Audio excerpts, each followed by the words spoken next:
Hello everyone. I am Dilip Kumar, lecturer in botany, Government Boys Degree College, Shahdadpur, District Sangarh.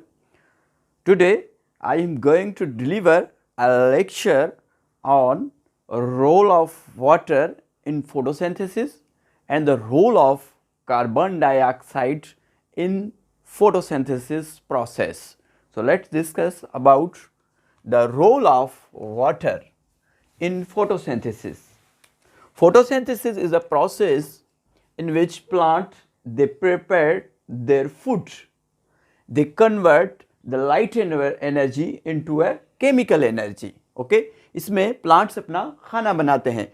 तो जब ये photosynthesis का process हो रहा होता है तो इसमें वाटर, पानी का क्या काम है, पानी का इसमें क्या रोल है.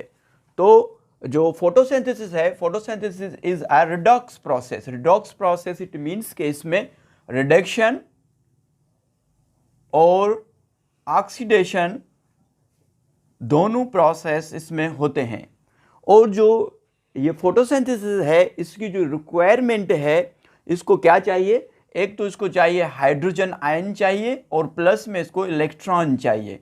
ये हाइड्रोजन आयन और जो इलेक्ट्रॉन है, ये जो रिक्वायरमेंट है, ये इसकी कमी कौन पूरी करे. तो हाइड्रोजन आयन और जो इलेक्ट्रॉन है, ये जो कमी है ये पानी पूरी करता है, वाटर H2O. तो होता क्या है कि जो वाटर है वो स्प्लिट होता है, पानी जो है वो टूटता है. पानी का फार्मूला आपको पता है क्या है, H2O.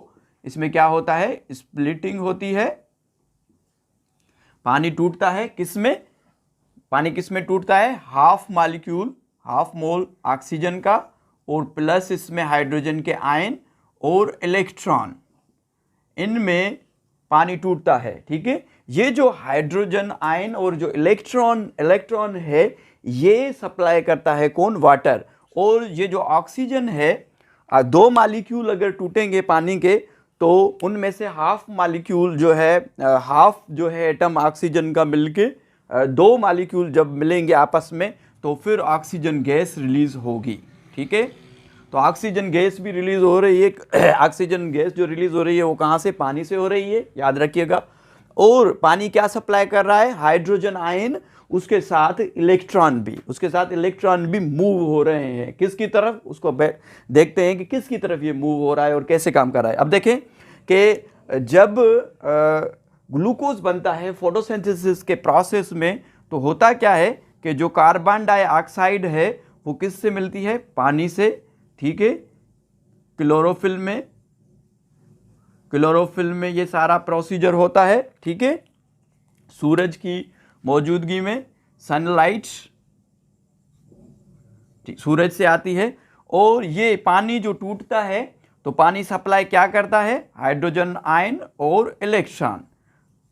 ये किसको सप्लाई करता है, कार्बन डाइऑक्साइड को. जब ये हाइड्रोजन आयन और इलेक्ट्रॉन कार्बन के साथ मिलते हैं तब ये जो कार्बन डाइऑक्साइड है ये क्या होता है, रिड्यूस होता है और क्या बनाता है, शुगर बनाता है.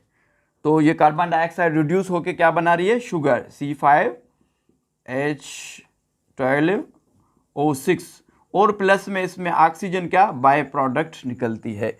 तो ये छोटा सा जो रोल है, छोटा सा तो नहीं है, बड़ा सा रोल है किसका, वाटर का इन फोटोसिंथेसिस. कि ये हाइड्रोजन आयन और इलेक्ट्रॉन सप्लाई कर रहे हैं, पानी की स्प्लिटिंग हो रही है, पानी टूट रहा है और पानी से जो है इलेक्ट्रॉन और हाइड्रोजन के साथ ही इलेक्ट्रॉन जो है मूव कर रहे हैं किसकी तरफ, कार्बन डाइऑक्साइड की तरफ. और कार्बन डाइऑक्साइड रिड्यूस होकर क्या बना रहा है, शुगर बना रहा है और ऑक्सीजन बाय प्रोडक्ट निकल रही है. Role of carbon dioxide in photosynthesis process. Photosynthesis के प्रोसेस में कार्बन डाइऑक्साइड का क्या रोल है. तो carbon dioxide provides carbon for basic skeleton to photosynthetic product. Photosynthetic product में जो मेन स्केलेटन है वो है कार्बन है ना.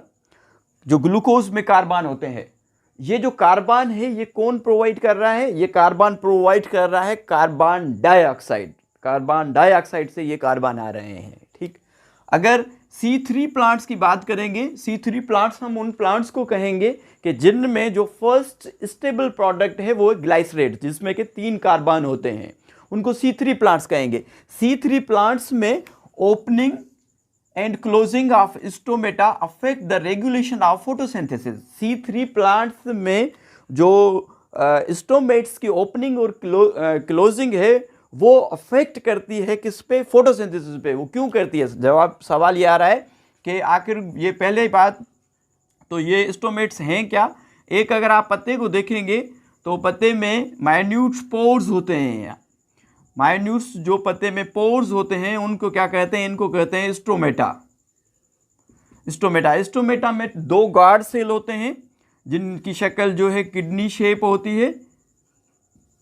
2 गार्ड सेल होते हैं जिनकी शक्ल किडनी शेप होती है, और इसकी ओपनिंग और क्लोजिंग की हम नेक्स्ट जो चैप्टर आएंगे हम उन पे डिपेंड करेंगे किस तरीके से स्टोमेट्स ओपन होते हैं, किस तरीके से क्लोज होते हैं। बहरहाल अगर इनकी ओपनिंग और क्लोजिंग अफेक्ट करती है किस पे? फोटोसिंथेसिस की रेगुलेशंस पे। अब क्यों करती है? क्यों? Because carbon dioxide directly incorporates into राइबोलोज biphosphate. क्या होता है कि इसमें कार्बन डाइऑक्साइड इन्वायरमेंट से एंट्री होती है, जो बाहर की तरफ से कार्बन डाइऑक्साइड इंटर होती है। ये इन्वायरमेंट में कार्बन डाइऑक्साइड स्टोमेट्स के थ्रू इनकी एंट्री होती है, और यहाँ पे क्या होता है? राइबोलोज बाइफॉस्फेट। ठीक है, इनके साथ मिलके जो डार्क रिएक्शन हम आगे पढ़ेंगे तो उसमें मैं आपको ज़्यादा बताऊंगा कि राइबोलोज बाइफॉस्फेट क्या है। और कार्बन डाइऑक्साइड डायरेक्टली इनकॉर्पोरेट्स होता है किसके साथ? राइबोलोज बाइफॉस्फेट के साथ। और ये कार्बन डाइऑक्साइड कहाँ से रहा है? बाहर वाले इन्वायरमेंट से आ रहा है। और किसके रास्ते से आ रहा है? स्टोमेटा। अगर स्टोमेटा बंद हो जाएंगे तो एंड प्रोडक्ट जो है फोटोसिंथेसिस का प्रोसेस नहीं होगा, मीन्स कि इसमें इफेक्ट हो रही है।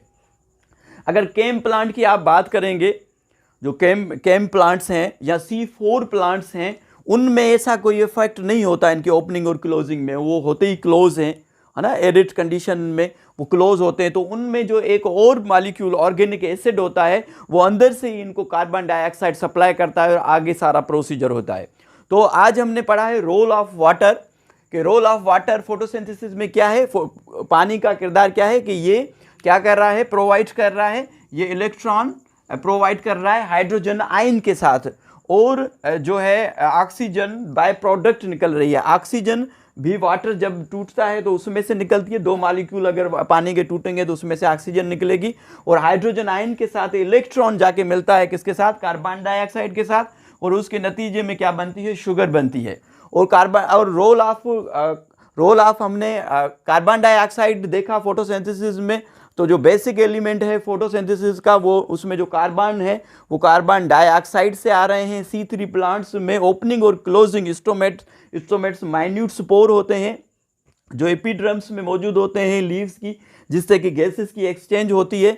ठीक है, कार्बन डाइऑक्साइड बाहर के एनवायरनमेंट से आती है। अगर स्टोमेट बंद हो जाएंगे तो जो है राइबोलोज बाइफॉस्फेट से कार्बन डाइऑक्साइड नहीं मिल सकेगा और शुगर नहीं बन सकेगी। ठीक है, तो आज के लिए इतना ही काफ़ी था। इंशाल्लाह ताला नेक्स्ट हमारे लेक्चर में हम जो है फोटोसिंथेसिस के डार्क रिएक्शन और लाइट रिएक्शंस को इन डिटेल में पढ़ेंगे।